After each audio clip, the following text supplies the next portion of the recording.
घरामध्ये पाहुणे जेवायला येणार असतील की नाही किंवा एखादी आपण पार्टी अरेंज करणार असू तर असं वाटतं काहीतरी पदार्थ हटके असावे, छान असावे, त्यांना आवडतील असे असावे आणि तरीसुद्धा ते आपल्याला करायला सोपे असावेत.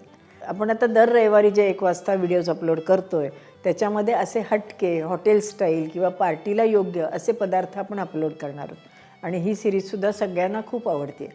कारण घरामधल्या पदार्थांमधनं आपण हे पदार्थ कसे करू शकतो हे पण याच्यामध्ये बघणार आहोत. आपण जर हॉटेलसारख्या रेसिपी काही करायला गेलो तर त्याच्यामध्ये अनेक असे पदार्थ असतात की ते आपल्याला घालावेच लागतात. अशा वेळेला घरातले जर पदार्थ आपण त्याचा वापर केला आणि ते पदार्थ उत्तम केले तर काय हरकत आहे.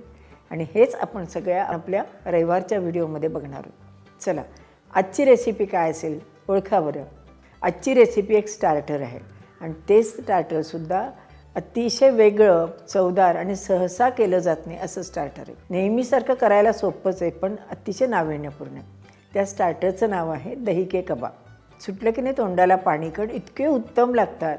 हॉटेलमध्ये गेल्यानंतर बऱ्याच जणं दही के कबाब अगदी जरूर मागवतात. असे हे चवदार, छान आणि मुख्य म्हणजे सगळ्यांना आवडणारे असे हे दही के कबाब कसे करायचे ते बघण्याकरता आपण आपल्या स्वयंपाकघरात जाऊया. येता आहे ना? थोडीशी तयारी करावी लागते पण अगदी सोपी आहे. चला तर मग आपण दही के कबाब करणार आहोत. त्याच्याकरता आपण 1/2 किलो चक्का घातलेला आहे बरं का. हा चक्का मी विकतचाच आणला होता, तोच घेतलेला आहे. तो फ्रीजमध्ये ठेवायचा म्हणजे काय होतं, तो जरा घट्ट होतो आणि नंतर आपण त्याच्यात आता एक एक गोष्टी घालणार आहोत. त्याच्यात आपण थोडेसे बारीक चिरलेले कांदे, अगदी थोडे घालायचे आहेत बरं का. थोड्याशा बारीक चिरलेल्या हिरव्या मिरच्या, या कमी तिखट आहेत. थोडीशी कसुरी मेथी, कोथिंबीर, हिरवी मिरची आणि आलं घालून जाडसर वाटलेलं आहे तो आपण 1 चमचाभर ह्याच्यात घालणार आहोत. आल्यामुळे ह्याला छान चव येते. याच्यात लसूण वगैरे काही घालायचं नसतो बरं का. चवीपुरतं मीठ. अगदी पांढरे तुम्हाला नको असतील तर आपण ह्याच्यामध्ये चिमूटभर हळद घातली तरीसुद्धा चालू शकतं. अगदी थोडीशी साखर, कारण चक्का आंबट असतो ना त्यामुळे साखरेने चांगली चव येते.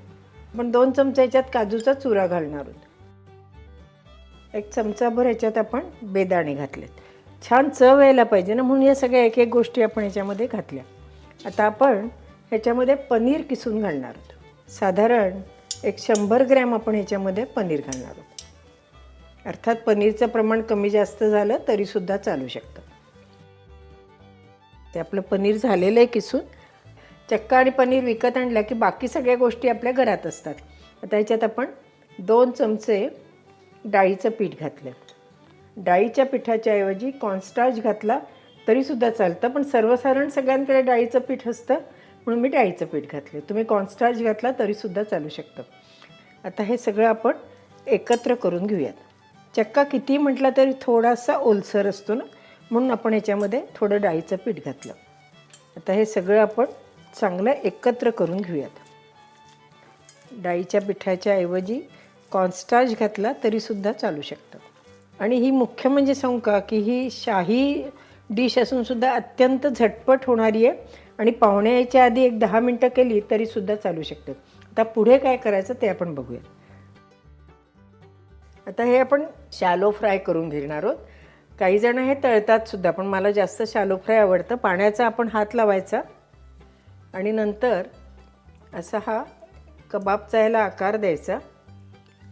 ब्रेड क्रम्समध्ये हे पूर्ण छान घोळून घ्यायचं. असे हे आपण आता कबाब सगळे करून घेऊयात बरं का. करायला अगदी सोपे आहेत. बाकीचं याला काही लागत नाही, काही बिघडण्याचं कारण नाही. कारण असतील ते पदार्थ आपण आपल्याकडे जे असतील ते पदार्थ आपल्या चवीप्रमाणे कमी जास्त करून घातले तरीसुद्धा चालू शकतं.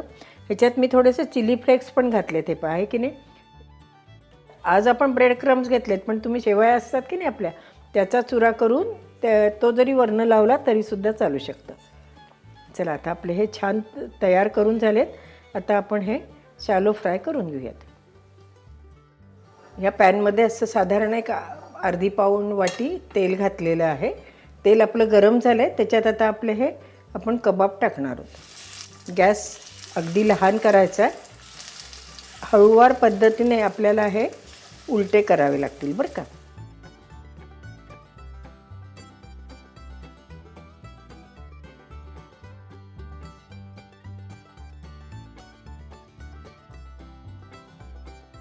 आता हे दोन्ही बाजूने आपण लालसर रंगावर तळून घेऊयात। समजा जर आपल्याला वाटलं की ते आपला चक्का थोडा पातळ आहे, त्याला पाणी सुटलं आहे, अशा वेळेला आपण थोडासा ब्रेड क्रम्स आपण 1-2-4 चमचे घातले तरीसुद्धा चालू शकतं। ब्रेड क्रम्स नसले तर पोह्याचा बारीक चुरा घातला तरीसुद्धा चालू शकतं। तर 1-2 मिनटात आपले हे तयार होते। अतिशय नाजूक असल्यामुळे नाजूक हाताने आपल्याला हे याला हलवावं लागतं किंवा पालथे करावे लागतात, पण छान जमतात आणि मुख्य चव इतकी चांगली असते की ते चवीला अगदी उत्तम लागतात।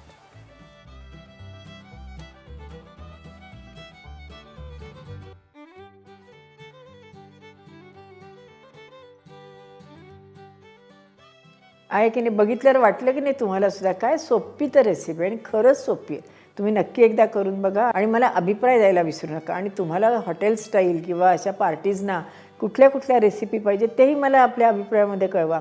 अगदी सोप्या करून आपण त्या रेसिपी करणार आहोत, म्हणजे सगळ्यांना करता येतील।